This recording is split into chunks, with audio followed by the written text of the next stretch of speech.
चलिए देखते हैं आज का क्लास 11 केमिस्ट्री और चैप्टर 3 तत्वों का वर्गीकरण एवं गुणों में आवर्तिता जो पढ़ना है। ये भी एक इम्पोर्टेंट टॉपिक है, आपके असाइनमेंट में भी शायद क्वेश्चन होगा। तो विद्युत ऋणता या ऋणात्मकता, सबसे पहले आप परिभाषा लिखेंगे, है ना। तो परिभाषा क्या है? किसी यौगिक के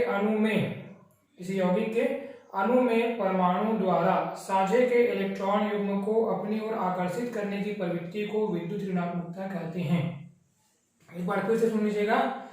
किसी यौगिक के अणु में परमाणु द्वारा, पहले यौगिक होगा उसके अंदर अणु होगा और अणु में क्या होगा? परमाणु होगा। तो किसी यौगिक के अणु में परमाणु द्वारा साझे के इलेक्ट्रॉन युग्म को अपनी ओर आकर्षित करने की प्रवृत्ति को विद्युत ऋणात्मकता कहते हैं। जैसे सपोज अगर यहाँ पर हम एग्जांपल भी आप लिख दीजिएगा तो अच्छा है।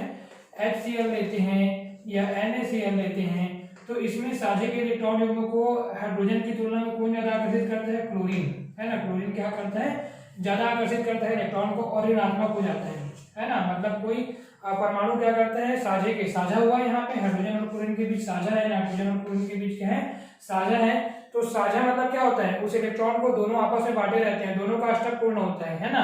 तो दोनों का अष्टक पूर्ण करने के लिए लोग साझेदारी करते हैं, इसको साझा कहा जाता है। तो इलेक्ट्रॉन युग्मों को अपनी ओर आकर्षित करने की प्रवृत्ति को हम विद्युत ऋणात्मकता कहते हैं। और वह परमाणु जो उसको अपनी ओर आकर्षित करते हैं वो आंशिक रूप से ऋणावेशित हो जाता है। तो यहाँ पर हाइड्रोक्लोरिक अम्ल में HCl में किसकी प्रवृत्ति ज्यादा होगी? क्लोरीन की, है ना। क्लोरीन विद्युत ऋणात्मक होगा, ऋणावेश को यही क्या करेगा? आकर्षित करेगा। वैसे ही यहाँ पे NaCl में भी क्लोरीन क्या करेगा? आकर्षित करेगा। तो वो ऋणात्मक हो जाता है और उसके ऋणात्मक होने के कारण उसके समीपस्थ जो परमाणु, उससे जो जुड़ा हुआ परमाणु है, उस पर आंशिक रूप से धन आवेश आ जाता है। तो इस प्रकार की क्रिया होती है।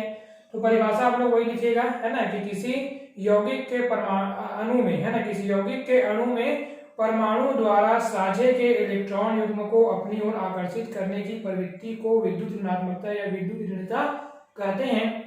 और क्लोरीन की जो विद्युत ऋणता है HCl में ज्यादा होगी, वह इलेक्ट्रॉन को आकर्षित करेगा। NaCl में भी क्लोरीन की ज्यादा होगी, और भी है, एक आगे देखेंगे। उसके बाद वर्ग में, है ना, आवर्तिता, मतलब किस प्रकार से यह परिवर्तित होता है। तो वर्ग में और आवर्त में दो भाग में आप बांटेंगे। अध्ययन की सुविधा की दृष्टि से मैंने एक टेबल बना दी है ना। अगर आपको टेबल का वैल्यू याद रहता है तो अच्छी बात है, और नहीं रहता है तो कम से कम ये तो जानकारी होनी चाहिए कि किस प्रकार से परिवर्तन होता है।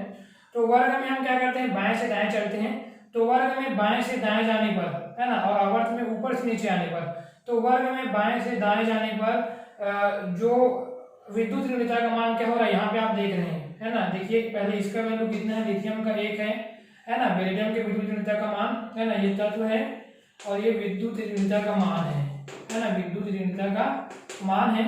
तो यहाँ पे जो है लिथियम का विद्युत ऋणता का मान कितना है? 1 है। वैसे ही बेरिलियम का 1.6 है, बोरॉन का 2 है, कार्बन का 2.6 है, नाइट्रोजन का 3 है, ऑक्सीजन का 3.4 है और फ्लोरीन का 4 है ना।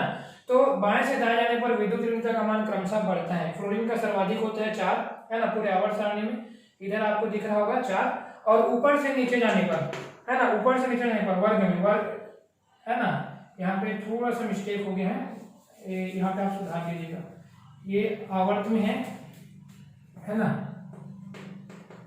क्योंकि हम आवर्त में बाएं से दाएं जाते हैं, और ये वर्ग में है, ठीक है। वर्ग में हम क्या करते हैं? ऊपर से नीचे जाते हैं, है ना। वर्ग में क्या होता है? यहाँ से फ्लोरीन, क्लोरीन, क्लोरीन, है ना, फ्लोरीन, क्लोरीन, फिर ब्रोमीन, फिर आयोडीन, है ना। तो क्या होता है? जैसे जैसे आकार, मतलब ना, जब आकार जब क्या होता है ऊपर से जब नीचे जाएंगे, है ना, तो उस कंडीशन में जो विद्युत ऋणता का मान कम होते जाता है। क्यों? क्योंकि आकार बढ़ता है। जब आकार छोटा होगा तो आवेश ज्यादा होगा, और जब आवेश ज्यादा होगा तो इलेक्ट्रॉन को अपनी ओर आकर्षित करने की प्रवृत्ति अधिक होगी। तो छोटा आकार ज्यादा विद्युत ऋणात्मकता। तो जब ऊपर से नीचे जाते हैं तो आकार बढ़ता है ना, आकार क्या होता है? बढ़ता है। और आकार बढ़ने के साथ साथ विद्युत ऋणात्मकता का मान क्या होता है? घटता जाता है। तो यहाँ पे आप देखते हैं कि फ्लोरीन, ऊपर से जाए फ्लोरीन का 4, तो पूरे आवर्त सारणी में सबसे ज्यादा किसका है? फ्लोरीन का। तो फ्लोरीन का सर्वाधिक 4 होता है ना। इसको आप समझ गए होंगे कि ऊपर से नीचे जाने पर आकार घटता है, आकार बढ़ता है, और आकार बढ़ने के साथ साथ विद्युत ऋणता का मान कम होता जाता है। आप सारणी में देख सकते हैं। और बाएं से दाएं जाने पर आकार क्या होता है? आपका छोटा होता जाता है, और जितना ज्यादा छोटा आकार होगा उसकी विद्युत ऋणता का मान उतना क्या होगा? अधिक होगा। तो इसको आप लोग जो है लिख लीजिएगा। उसके बाद प्रभावित करने वाले कारक में परमाणु का आकार जितना छोटा होगा आवेश उतना ज्यादा होगा और इलेक्ट्रॉन को उतनी प्रबलता से वो अपनी ओर आकर्षित करेगा, तो विद्युत ऋणात्मकता का मान क्या होगा, अधिक होगा। नाभिकीय आवेश जितना ज्यादा होगा वह इलेक्ट्रॉन को उतनी प्रबलता से खींचेगा, तो नाभिकीय आवेश जितना अधिक होगा तो विद्युत ऋणात्मकता के मान भी क्या होगा, उतना ही अधिक होगा। ऑक्सीकरण अवस्था बढ़ने से विद्युत ऋणात्मकता का मान क्या होता है, बढ़ जाता है। तो इस प्रकार से आप इसको लिखिएगा, है ना। वर्ग और आवर्त में ज्यादा कंफ्यूज नहीं होना है। आप आवर्त सारणी में देखते हैं बाएं से दाएं जाते हैं और ऊपर से नीचे जाते हैं, तो आवर्त सारणी में भी आप देख सकते हैं, स्पष्ट है कि जब ऊपर से नीचे जाते हैं तो आकार उसका बढ़ते जाता है। जब आकार बड़ा होगा तो आवेश कम हो जाएगा, और जब आवेश कम हो जाएगा तो विद्युत ऋणात्मकता का मान भी कम हो जाएगा। तो इस प्रकार से ये जो है डिपेंड करता है। और आवर्त में जब जाते हैं तो छोटा होता जाता है, तो छोटा और बड़ा आकार पर बहुत कुछ निर्भर करता है। इस प्रकार से इसको आप लोग जो है नोट कीजिएगा। Thank you.